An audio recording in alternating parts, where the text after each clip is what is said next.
आकाशे जस्तो मेरो चाहिँ केटीको फोन नआउने अन्त यस्तरी फोन कुर्कुच्चाका ढुङ्गा बोक्ने म चाहिँ भर्खर आइपुगेको गाइस म चाहिँ डाँड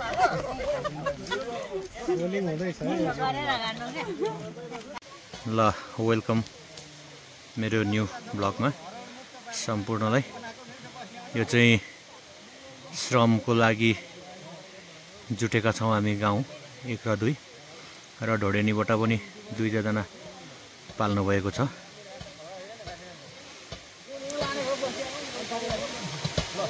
चाहिँ विशेष ढुङ्गा फुटाउने टिम यता रहेछन् ढुङ्गा बोक्ने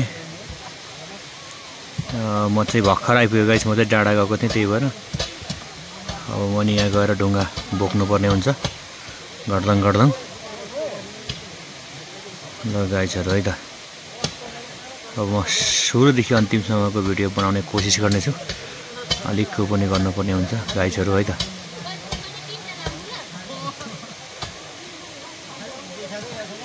ढोडेनीबाट 2 भाइ देखियो पंकज र अर्को भाइ यस्तो भयो है सोलिङ त बनाइयो पुरै हिलो थियो अहिले सुक्खा बनाइसक्यो यस्तो छ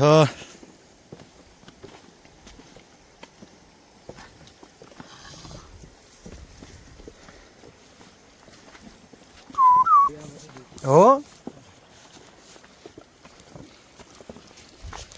आया हो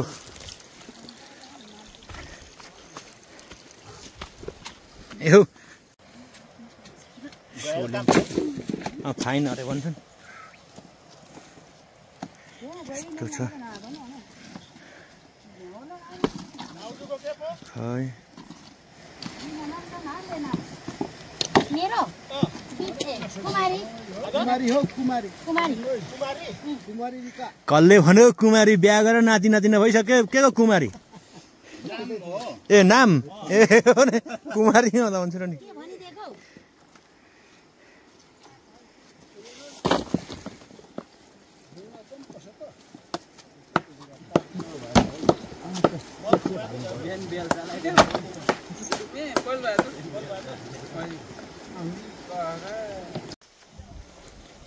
ल हेर्नुहोस् हाम्रो गाउँको श्रम भनेपछि मान्छे यसरी भेला हुन्छन् चरक चरक चरक चरक चरक मान्छे ढुङ्गा बोक्ने एकदम खुसी भएर भेला हुने गर्दछन् ढोडेनीदेखि हाम्रो प्रशान्त भाइ पनि आउनु भएको छ श्रम गर्नुपर्छ श्रमले गाउँ बनाउनु पर्छ भन्नको निमित्त प्रशान्त भाइ आउनु भएको छ गाउँकै महेश्वरी 1 नम्बरका हाम्रो अन्तरे सबसे दह्रो मान्छे यति आफूभन्दा लामो ढुङ्गा लिएर आउनु भएको छ उहाँको अर्को शुभ नाम चाहिँ टुक्से पनि भन्छन् है के अन्तरे पनि अरे यस्तो छ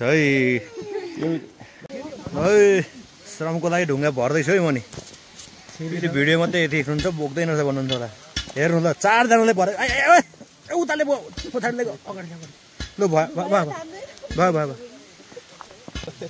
आकाशे जस्तो मेरो चाहिँ केटीको फोन नआउने अन्त यस्तरी फोन कुर्कुच्चाका होइन होला कस्तो होइन त्यो आकाश आका हेर्छ नै फेरि ब्लक ने थाहा छ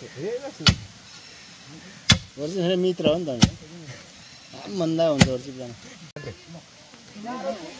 गाह्रो चिज छ रे गाह्रो चिज छ ए उत्तानो भयो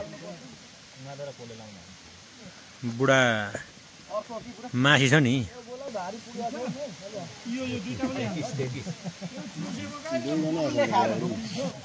बास्ता ल्याउने भएन नि त कोही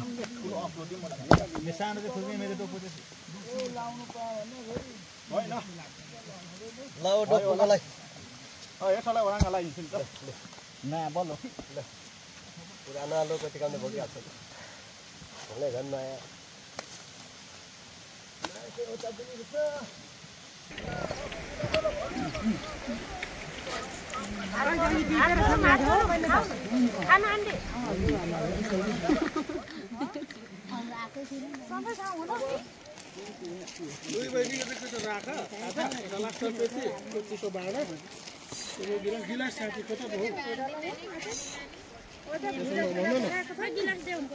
भुजा हाल भुजा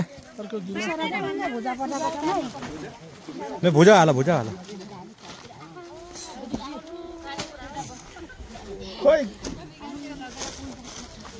मैं चाहिँ मोरम चाहिँ गिलास आएन कसैले ल्याएको फेरि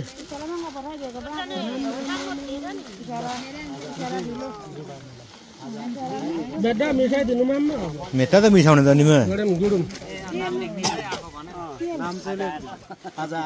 इशारा ईशान अलि स्कुलमा ढिलो आउँछ ल न ल यो खाजा चाहिँ श्री मिलन राईज्यूबाट कोरियाबाट प्राप्त गरिएको हो श्रमदानको लागि। उहाँ चाहिँ एकदम समाजसेवी मनका धनी एकदम सहयोग गरौँ खर्च गरौँ भन्ने खालको धन्यवाद छ।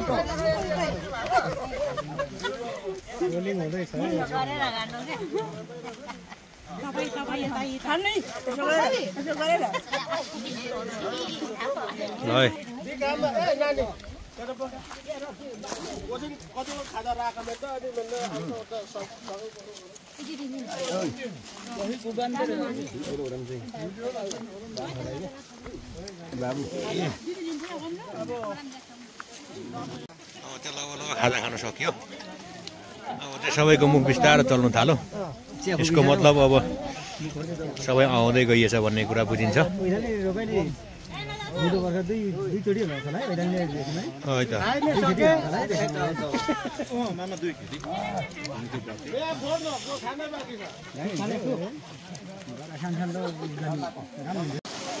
खाजा खाइसकेपछिको जोस जाँगर है गाइसहरू।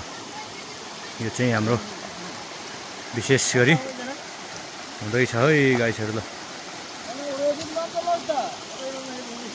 त्यो भाइलाई चाहिँ निमिची भएन के थोर भाइ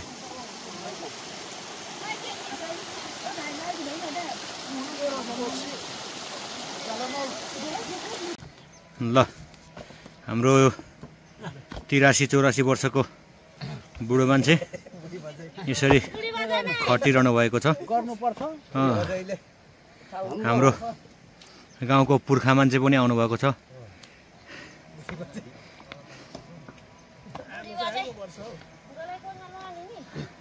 होइन आउनु त्यो पुसै अनि हुन्नाङका मन्जु नानी साँच्ची मन्जु कति 16 वर्ष पुगेको छैन 16 वर्ष यसरी जेनजिट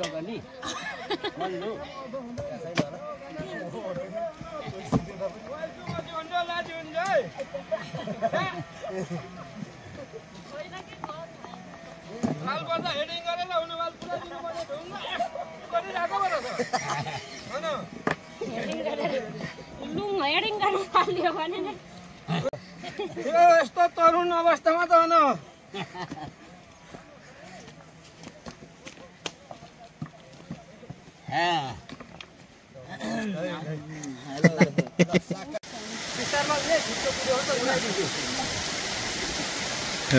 ढुङ्गा बोकायो है मदन भाइको।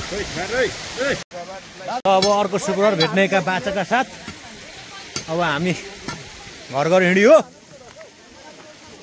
गाइजहरू। आजको श्रम यो सिम खेतमा गरियो। यो भित्र चाहिँ हिलै हिलो भएको कारणले गर्दाखेरि सोलिङ गरेर यस्तरी सोलिङ गरेर चाहिँ हिलोबाट बच्नको लागि यस्तो सोलिङ गरियो। यहाँदेखि त्यहाँसम्म आज गरियो 2 दिनमा। अनि किनभने अलिक बाटो हिलोले गर्दाखेरि अब चाहिँ सजिलोले हिँड्नको लागि बनाइयो गाइज है त गाइजहरू। ल यति भन्दै आजको ब्लग यहीँ अन्त्य गर्छु। अर्को भिडियोमा भेट्ने बाचाका साथ अब त्यस्तै होला काहीँ ल। यहाँ अन्तरे ल